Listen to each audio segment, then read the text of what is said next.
Pagkahuman sa malampusod nga kaagi ni Miss Cuyamis 2022 Miss Annabel McDonald, dihang nasakmit ang first runner-up nga titulo sa Miss Universe Philippines 2022, laing tulo ka Misamis Oriental Beauty Queens na sad ang muarangkada sa national stage sa pageantry. Isa niini si Miss Cuyamis 2022 fourth runner-up Miss Natasha Vea Mortola Bautista nga gikan sa munisipyo sa Villanueva ang musangka sa prestihiyosong Miss World Philippines 2022 nga morepresentar sa probinsya sa Misamis Oriental. Sa milabay nga semana, gipabilib ni Miss Bautista ang nasod human pipila na ka mga kompetisyon ug hagit ang gipahigayon sa Miss World Organization sama sa press presentation, glam shots ug beach beauty competition. Dugang niini, si Miss Cuyamis 2022 first runner-up Miss Jemima Tempra nga gikan sa munisipyo sa Hasaan ang morepresentar sa probinsya sa Misamis Oriental karong umulabot na Miss Earth Philippines 2022. Si Miss Tempra adunay advokasya nga dala sa Miss Earth Philippines competition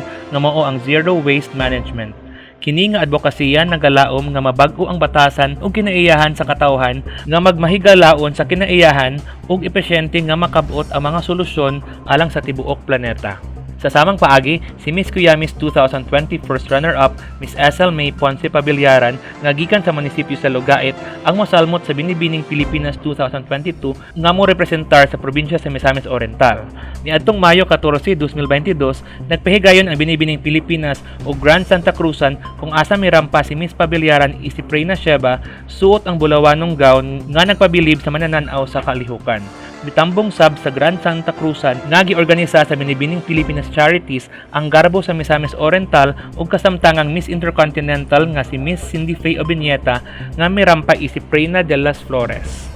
Tiunay nga dayag na sa nasod sa Pilipinas nga powerhouse of beauties ang probinsya sa Misamis Oriental nga mao ang pundasyon sa pamunuan sa kampiyon sa turismo nga si Gobernador Bambi Imano nga walay puas ang pagsuporta sa tanang lakang ug programa sa turismo aron maila sa nasod sa Pilipinas gani man sa tibuok kalibutan ang progresibong kalambuan sa tibuok probinsya sa Misamis Oriental.